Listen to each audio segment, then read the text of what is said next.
Hello, everyone, and welcome to the final Instagram Live in my summer series, all about finding harmony between our well-being and our online presence. It's been so much fun chatting to people about all things well-being and social media this summer. I've loved every second of it. But this is our final one today, so I am just going to let Penny in. Penny is from Cowork Crew.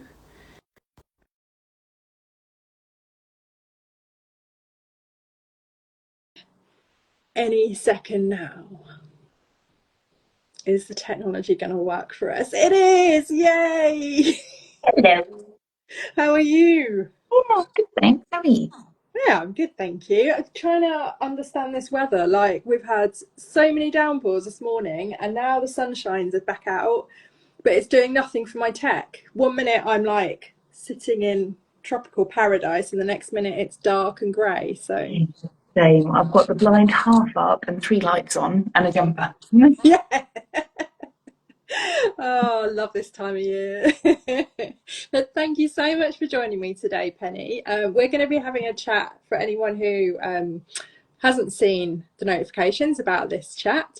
We're going to be talking all about online versus in-person communities, how they support us, where they differ, and how we can find the balance that best supports our well-being as we navigate the online world. Because quite frankly, it's carnage. So that maybe carnage is a bit dramatic, but Penny, can you start by telling us a little bit about what Cowork Crew is and what inspired you to start it? Cool. So, Cowork Crew is um, a load of people meeting up because sometimes it can get a bit cramped in the home office. And we have a really nice speaker and we have some cake and we all have a bit of a natter. And it tends to be we get a load of freelancers, like small business founders, and we get some remote employees. Anyone that tends to feel a bit cramped in their home office or a bit isolated tends to come along. And we started them off just over a year ago in my local town, Northampton. And we now run in London, Reading, and Cambridge with a couple of northern locations in the works and to be announced soon, which is mad. It all started off because pre-COVID, I used to go to all kinds of things. I used to go to business masterminds, and that's where I met like my accountant. And when we first started our business, we hopped on a one-way plane and went to Southeast Asia and spent a year hopping around there. And we spent loads of time in like co-living and co-working communities. And when my business was really young, I learned so much from people, from being around others every day that were also doing their own thing. So I set it up because Joe and I were going a bit stale, Joe, my wife and co-founder, going a bit stale in the home office, and we felt like we just needed some other people. So no great strategy beyond the fact we wanted more people around us, and I like feeding people cake.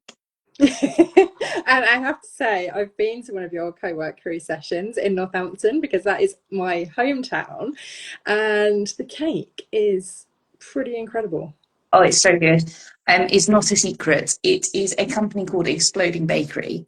They are a B Corp and they're really lovely and they do all kinds of nice things, but they also make really good cake, including vegan and gluten-free ones. I am not an affiliate. They don't sponsor us. I just really like their cake. So if you fancy really good cake, check them out. Brilliant. Well, I'm throwing these conversations out everywhere, so I will make sure that we link to them as well. They'll So love that that's for a sure. great recommendation. Well, that sounds amazing. I mean, it's kind of you'll find this throughout the next like 20 minutes, 30 minutes. I do go off piste a little bit. Um, so how do you make it work with your actual business, which is the web you do websites, don't you? Web developer, is that your correct title? Yeah, I mean, title, self-employed, right? Which hat am I wearing in this moment? So, we've been self-employed, my wife and I, for 9 years this year. In fact, our business turns 9 in 3 days. There we go. So really soon. Um, and she's a graphic designer and I'm a web developer. So we build and design websites. She does graphic design stuff. Um, how do they fit together? Or with challenges and difficulty, Originally, it was just going to be a co-working thing we ran locally once a month just to get us out the home office. So that's easy. Um, Now it's becoming busier, but we have local hosts in each area, and it's something we really enjoy doing. So we're trying to dedicate Fridays to Cowork Crew and Monday to Thursday to our other business, which is Cabo Creative. Um, it can do this, but we're finding having two different hats is actually quite nice. You don't get bored. Definitely. And I guess it's nice having each other. So it's not just you doing everything. You know, you've got Joe there as well that you can rope her in to do bits and help and support I each will other. publicly and openly say many, many times I could not be self-employed without her. I'm very lucky in that we have very different skill sets and very different ways of doing things. I am very much an idea fairy kind of human. I come up with about 5 business ideas a month, most of which need shooting down. They're really bad ideas and you should not follow them all. Whereas Joe is the kind of person that, like, when you start a PlayStation game, he's the kind of person who has to do every single side quest and get to 100% before she can finish playing the game, whereas I race to the end of the story and then turn it off. And I think having those different kinds of brains means that we can grow businesses together. So yeah, without her, I'd be hopelessly lost. Definitely. Do you know, that's one thing I've noticed with some of the clients I work with as well. It is having that balance. I've got clients who come up with all these amazing ideas and want to launch them straight away. And I'm like, whoa, slow down a little bit. Let's put a little bit of a plan behind this. And yes, okay, planning can be seen as a little bit boring and, you know, not quite as exciting as just throwing something out there, but there is logic behind the Oh, look, madness. if you throw stuff out there without any foresight or planning or structure behind it, then these are things that fizzle and burn. Absolutely. Having that is really important. Yeah, and that's 100% is what happens. You know, you go, okay, client, we'll listen to you, and then we'll just watch it crash and burn. Yeah, that is who I am. Hello, I'm that person. Oh well, it's great that you found that balance in Joe. So that's a yay. So obviously you've already mentioned a little bit about what inspired you to start the community, about your travels, and seeing how other people were working around the communities. So, how has community, both online and in person, played a role in your own freelance business journey? Like, were you part of communities before you obviously decided to set yours up? How did that work? Yeah, very, very much so. I think community has been a thread the absolute whole way through it. So when we very first set up our business, in like the very first week, the first thing I did was go, okay, so I've registered a limited company and I've come up with a business name, but nobody in the world knows I exist. What do you do about that? I suppose some people cold call and some people go looking for other people to talk to. And I'm very much the second human. Both have their rights and wrongs. So the first thing I did was go to in-person communities locally. And at the time I was Cambridge based. So the marketing meetup, Yeah. there's an SEO meetup called Optimizy at the time. And I went to a mastermind in the nearby town. So the very first thing that I did was get in front of other people that were self-employed and go, oh, how do I do this? And what's this? And oh shit, I've actually got some work. How do I do an invoice? Or what's a contract? Or, at the beginning, if you don't have someone around you, that's so much harder. And you can Google it, but I think you learn so much more from talking to people. And I quite naturally found online communities as well. So we're going back to the days when Facebook groups were a real thing. So I was a member of Freelance Heroes, which maybe some of the long-standing freelancers will remember. That was a really awesome Facebook group. And later on, I stumbled across Being Freelance, which of course is still going today, but has moved across to being like a fully fledged circle community. And yeah, I've dipped in and out of loads of them. Without them, I would have made a lot more mistakes and I would not still be self employed because I needed other people, advice, and just a bit of it's okay, we will mess up. I think that's the thing that meant the most. Definitely. 100%. And shout out to Being Freelance as well, because that is, although we met at Atomicon, which I think I mentioned in my original post, it was through the Being Freelance community that we kind of connected. So, yay to Steve and the Being Freelance gang. So, bear with, I've got a list of questions here, and my brain just doesn't want to focus on the right ones today. Totally get that. So what do you think makes online communities so powerful, especially for freelancers and small business owners? Again, briefly touched on this. It's that, having a resource there to ask questions and stuff. Is there anything else that you'd like to add? I think for me, online, the really, really beautiful thing is it's there and it's there when you need it. If you're having a really hard day or you're getting stuck on something, your online communities are there instantly. And I think that's a really gorgeous thing. A lot of them run like online co-working, and that can be brilliant for productivity, but also for picking you up. Some days you just wake up and you're low, but you've got tons of work to do and you're stuck in the home office and you need to get it done. I can lose a whole day in that mindset. So when I'm feeling like that, I'll often hop onto an online co-working. Another one of the communities I love, Freelancer Magazine. Yeah. I'm just a community busybody, it turns out. And their online co-working is something I'll often hop into because they run 3 days a week, I think. It could be even before, don't quote me. And that means most mornings I could kickstart my day that way if I need to. And it's such a good way of pulling my head together when I'm not in the best headspace and I want stuff to get done.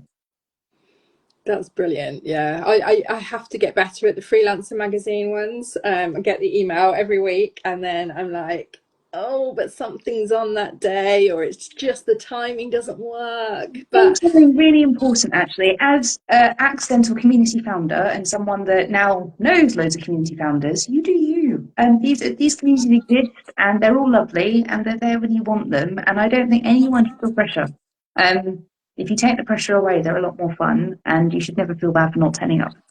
absolutely. And it is hard because you've got to get that balance between and we'll come on to balance because obviously that's like a huge part of this chat. But um, being in these communities is great. Joining the co-working is fantastic. And like you say, it's not just about having that focus time to get work done. It's having that support there and a bit of fun and a bit of a laugh as well. Like particularly with being freelance, like on a Friday, there's a few games thrown in. And it's a nice way to end the week. But I also get people down. And it doesn't matter whether I'm online or in person. And so it's really hard for me to try and find that balance. And it is sometimes when I'm in the flow, I don't want the pauses that you get from co-working. Like I just want to work. I'm in the zone. Totally get So that. what are your experiences of like, because obviously you've got a very much in-person community going on. How do you find the balance between online and in-person events? And do you have any sort of preference around those? Ooh, I think I see bonuses to both of them. And I mean, even just if I look at Cowork Crew alone as the thing that we started off as in person only, and we've actually now got a Slack group which is getting more and more active as time goes on. So we're starting to find that we're both online and offline, which is really interesting. Um, I think balance that you should take away all obligation. I think if you feel like you should be turning up to a community, you're not going to. It's like saying I should go to the dentist. Like there's no point. It should be a resource that you lean on as much as you want to. These communities are going to exist whether you turn up today or not. And if you remove that obligation, I bet you'll get what you need from it much more.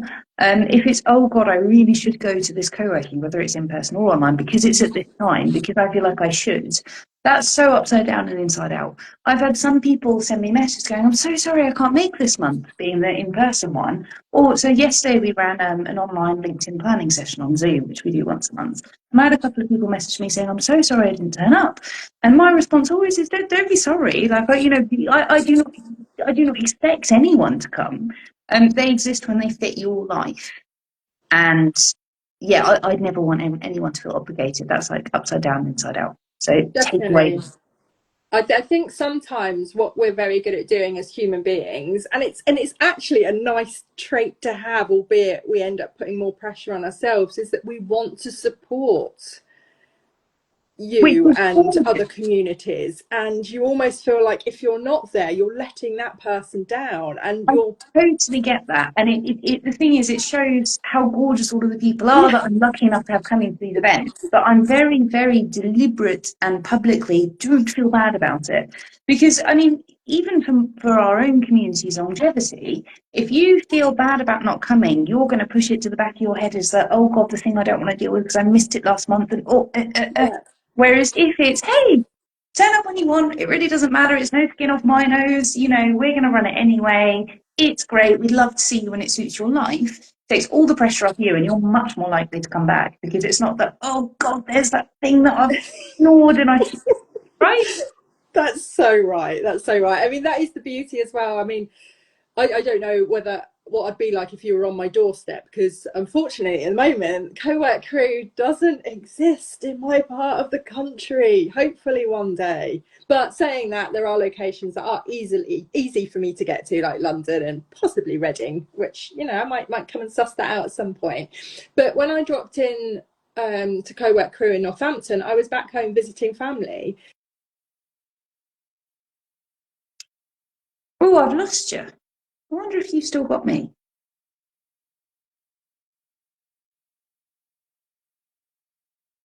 I can't hear you, but I can see you. That's fun. Am I here? Can you hear me now? Hello. I don't know if it was me or you. No, it was very much me. I had that rather annoying reminder that I've been on Instagram for too long today. That's hilarious. Yeah, I love that. You need to get off your phone. Business thing. You know, it doesn't understand that I've been on here scheduling content and then having an Instagram live. It was No, just no, like, I'm doing no, a business go thing. away. That's really funny. I think that's a really good moment for it to come in when we're talking about not over obligating yourself. Absolutely. Brilliant. And obviously now I've completely lost my train of thought. But yes, I was up in Northampton visiting my family when I came to join Cowork Crew, and it was lovely. And it was so nice to meet people face to face, mixed with people that aren't in my other communities, albeit there was, you know, some of them crossed over, but not many. And it just, yeah, it gave me a completely different experience, which was fantastic. So thank you for that. But yeah, I do think we have to take a bit more responsibility personally as to not feeling guilty when we can't join everything, Um, because a we've got lot of enough. You've got enough to feel things. guilty about. You've got clients, and you need to do your own returns and your business and your marketing and not let alone life outside of the business. God, don't feel guilty about a community. And I think, especially at the moment, I keep hearing so many freelancers talking about the very real struggle that's going on out there at the moment. I don't know whether it's all AI related or whether it's just generally people panicking and not hiring freelancers. There's a lot of people out there who are struggling to find work right now. And so finances come into it as well. And obviously, we don't expect anyone to run a community for free, but they all cost money, which is fine. You get value for money, but then you can't join everything either. You know, we've just got to take that pressure off ourselves. Ignoring finances. Who has time to be in 10,000 communities doing things at the moment? I think, you know, you hop around and you find the ones that work for you when they work for you. And there's nothing wrong with jumping around as that suits what you need at that flow and moment in your life. Absolutely, definitely. Well, thank you. I mean, if nothing else, this conversation has certainly made me think I need to reframe a lot of how I approach these things. Just enjoy them, right? They literally Oh, exist to be the positive. So don't associate any negative stuff with them. Whoever's running the community wouldn't want you to do that. absolutely. So, moving on, do you think we need both online and offline as like small business owners or entrepreneurs or whatever you want to label us? Do we need both, or is it again a case of you do what works for you? Pretty much. And you don't you love it when the answer is it depends. So yeah, I mean it depends, right? I think for a lot of people both will benefit at different times. So it could be you've got an online community that you love, but a couple of times a year you go to a conference. And that's really cool. Or you could not be a huge online community person because you're much more about being in face. So you might go something like Cowork Crew on the regular and then maybe join in the Slack group every now and then when you need a little top up. You know, there about you and what suits you and jumping around. I love seeing that Mel has popped up because I I'm, think Mel is I'm not sure if very, it's very much Mel or having if growth. it's I Or if forgot. it's Is it Ben Ben who talking she about was? Mel, it could well be. Yeah. I think she's really good inspo for being someone that's quite public about saying go in and out of communities as they suit you and don't feel bad about that. Like there are millions of them out there. Definitely. And they are like the most supportive places as well. Like so supportive. Like I want to just go back on something you mentioned earlier about if you do get stuck with something. So many people in these communities are awake at all hours. So literally, if you are having a meltdown about something at hi Ben, thank you for joining us. If you're having a meltdown at like 11 o'clock at night, someone is likely to be able to come back to you and just give you that bit of support that you need. Yeah, really, really that. And I think that's a really beautiful thing. Sometimes just getting it out from where you know you're going to get a reply. Yeah. If you're having a bit of a, oh shit, I fucked up. Can I swear here? I did. Too Yes, of late. course. Sorry, everybody. But if you're having one of those moments where you've effed up with a client and it's swallowing you whole, I think that's when online community can be a really beautiful thing. Brilliant.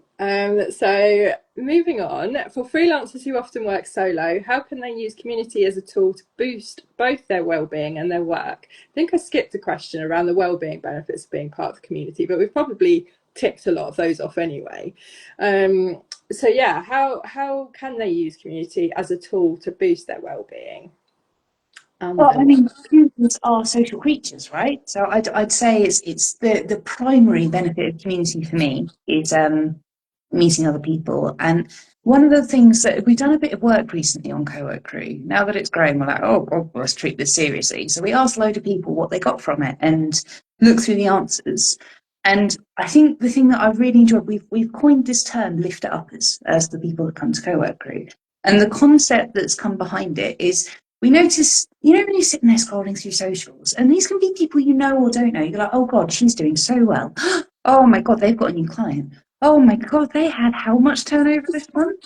And eventually you get a little bit smaller and a little bit lower. And great for them, but I'm not doing that well.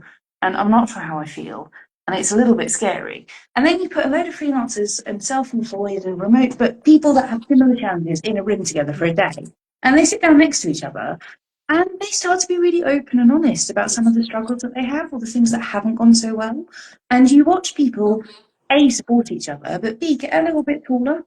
And I think that is the well-being benefit of a good community right there. It's instead of social media should and correctly is us showing off. We are, hey, you want to buy from me and I'm really good at what I do and here's my client reviews and look, I'm a really reliable business, Mr. Client, please buy from me.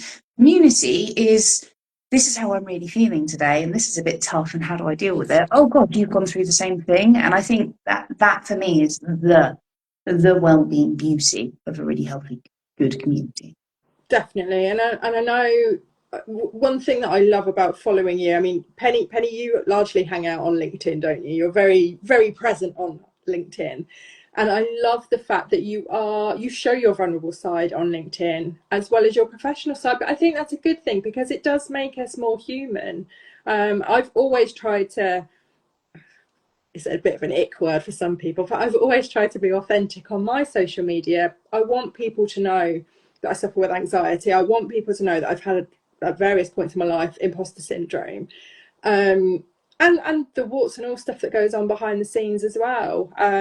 You've been very open about the fact that a piece of work that you were due to do this summer has been moved to later in the year, and the knock-on That was effect hard. that has on you, both like That was hard. mentally and work-wise. And I do think more people are being honest with how it really is, which is definitely a good thing as well when it comes down to well-being.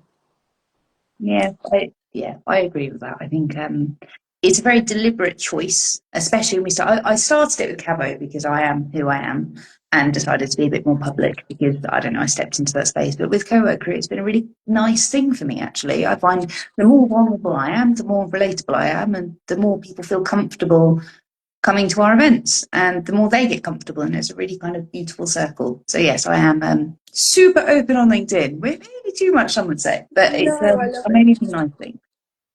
and we're loving. So everyone needs to just, after our chat, obviously, everyone needs to head over to your LinkedIn, just quite frankly, to see the videos of your new dog. Is she not making when she's not in this room right now? Because she would be jumping around the place because I'm animated, so she'd need to be here. And I just couldn't do this. But she is a 7-month-old Cocker Spaniel who has taken over our lives, and we've had her for 2 weeks tomorrow. She just looks adorable. She's It's really giving me dog envy. I used to be, I was signed up to borrow my doggy a few years ago, and I absolutely loved it. But I'm not allowed to have pets in my new flat, which is, a bit sad. So yes, I could still go and walk them, but I want them here with me while I'm working. I want to have play fights with them and doggy you get cuddles. it. So next time you're in the county, you have to come meet our mad one. Definitely, I'm 100% up for that. But yeah, so if nothing else, go follow Penny for the job content. It's brilliant. I love it. So, Penny, how do you personally set boundaries around always on culture, particularly when you're running a community yourself, as well as being on there as a freelancer? Okay. Boundaries were not my strong point. When we very first set up our business, coming out of the first business, it was really tricky actually. I think trying to run a business and be married and run the business with that person you're married to from your home office, it's very, very easy for everything to become blurred and every hour to become a waking hour. I suffered a really serious case of burnout a number of years ago and ended up in the hospital thinking I had a heart condition. That was my own absolute stupidity. Over time, I worked out that I just overworked myself and over caffeinated and under nutrition and all of the rest. So I definitely had to learn. My other half is much more boundaried than I am with work, which is really healthy. So in order to have a happy marriage, I have to be careful not to lean into a workaholic mode because I value her more than my businesses as much as I enjoy them. I'm a little bit public about this, but happy to be so. I started seeing a therapist a couple of years ago, and I go once a week and I check in on whether I'm living the life I want to live. And that has really helped me. And I'm a better community founder for it. Yeah. Because if I don't know boundaries, I'm a really unhealthy person to be leading a community in any way. So, yes. Oh, I love that. And thank you so much for your honesty. I am a big advocate for therapy. I think we should be more like America in that respect and all have a therapist. I mean, I think nobody should be allowed a political job unless they have therapy. But we'll put that over there. I wholeheartedly agree with you though. Oh dear, that's got me. So if someone watching wants to get more involved in a community, whether it's online or in person, what would you say is a good first step for them to take? Try some out. There's tons out there. Google or ChatGPT or something what you're looking for and go try it out. And remember that either nobody's going to judge you if you walk away because it's not right for you, because most won't. And if they do, it really wasn't the community for you anyway, and you don't want them. So just go try it out and jump around until you find the one that feels right. And feel no guilt if it doesn't feel right. I think that's the one thing I'd love anyone to take away is really not a big deal if it's not the right fit. 100%. And I do think that with a lot of communities, because they are so present online, if you don't want to go straight into paying for membership for a community, they'll all have an Instagram page or a Facebook page or be present on LinkedIn. Go and check out the vibe there first before you commit financially, because you can really, I mean, that's how Steve lured me into being freelance, was the videos that he used to put on Facebook. Honestly, he used to have me howling. Right. Yeah. And then I was like, this is the community for me. Exactly. Socials 1000% give you the vibe. Good vibe check. Definitely. Fantastic. Well, Penny, it's been an absolute delight. There's loads more questions that I could have asked you, and loads more that we could have had a chat on, but that's been fantastic. Thank you so much for sharing your thoughts with us. So this wraps up my summer Instagram live series. It's been fantastic chatting to a huge array of people. Actually, we've had people from all sorts of backgrounds. So thank you to all of my guests and to everyone who's tuned in live or watched the replays or shared your thoughts with me. I am planning my next series, so it probably I'm thinking I was going to do it in autumn, but I think that's going to be a bit of a rush. Autumn gets pretty busy in my world, so I'm gonna pause it until perhaps February. But I'm really keen to do a series around, probably with women, and I'm very conscious that this whole series has been with women, female guests. That wasn't actually my plan. So, but the next one probably is a little bit more female orientated. I really want to dive in to exploring with women who are self-employed and navigating the bloody perimenopause and the menopause, because I think as small business owners, trying to navigate those life things can be tricky. So stay tuned for that. Yeah, hopefully, Penny, I don't know if you're in that age bracket yet. I could massively insult you here, but any of my guests who've already been on are more than welcome to come back. Household of two women navigating roughly that area. I'm sure we have 1,000 people. That's very interesting. Brilliant. Oh, thank you, Ben, as well, for your comments. That's fantastic. Brilliant. Thank you so much for joining. But yeah, for now, thank you, Penny. Thank you to everyone for watching. And yeah, this series has actually blown me away. So I'm going to go and celebrate now with cake. One final thing before I do go. This isn't actually my final live. I am doing one next week, starring me, myself, and I.